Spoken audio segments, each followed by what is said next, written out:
Carolina Jimenez, and I'm this week's studio visit artist with I Like Your Work. Welcome to my studio in Brooklyn, where I create what I call woven paintings.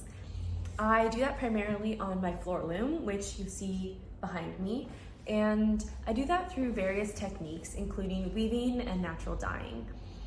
I grew up in San Diego, but my parents are from Chiapas, Mexico.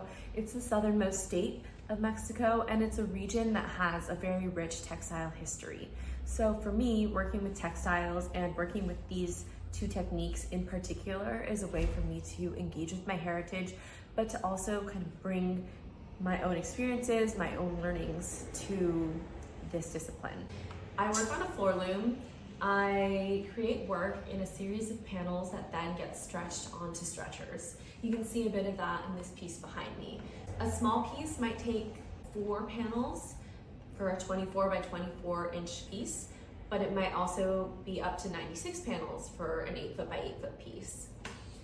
I create work in panels because it allows me some more responsiveness in my process. Typically with weaving, you're creating from the bottom up, and whatever you've last woven begins to get wrapped around this front beam. So you can only really see the last 8 to 12 inches that you've completed. I also work with something that I call open double weave. So I have 2 different layers of yarns on my loom and 2 different back beams, so I can control the tension of each set of yarn differently. So here you have some of the panels that I've made on my loom. A lot of the panels have a similar size, and that's because I'm interested in the way that the work that I make can relate to the human scale. So a lot of these are the width of my hand, and the length corresponds to roughly the width of my own body.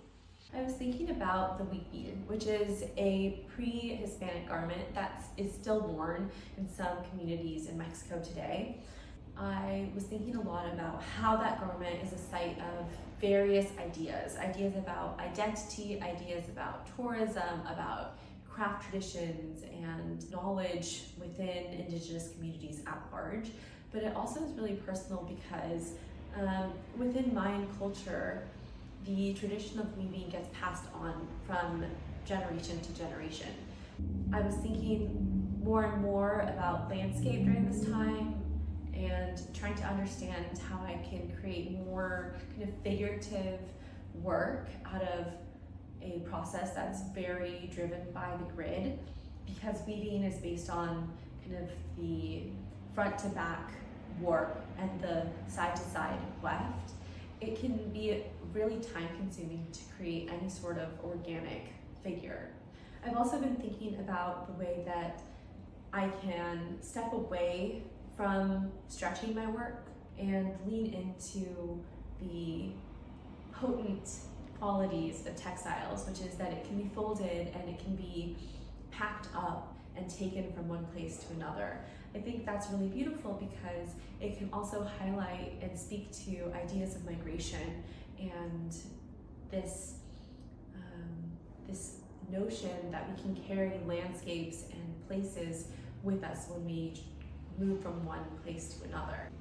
One last stop on our studio visit tour, and that's to my small but mighty library here behind me.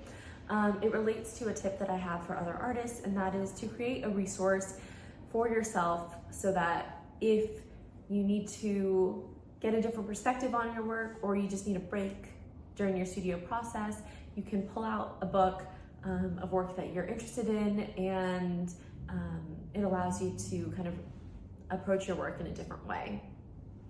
I just want to say thanks again for taking the time to watch this video, and if you want to follow along with my work, feel free to do that on Instagram at Carolina 3 underscores and then Jimenez, or on my website carolina-jimenez.com. You can read more of the written interview on iLikeYourWork.com/studio visit artist. And thanks again. Apologies for the background noise here in Brooklyn. It's very busy in this area, but I really appreciate you taking the time to watch this video. So, bye.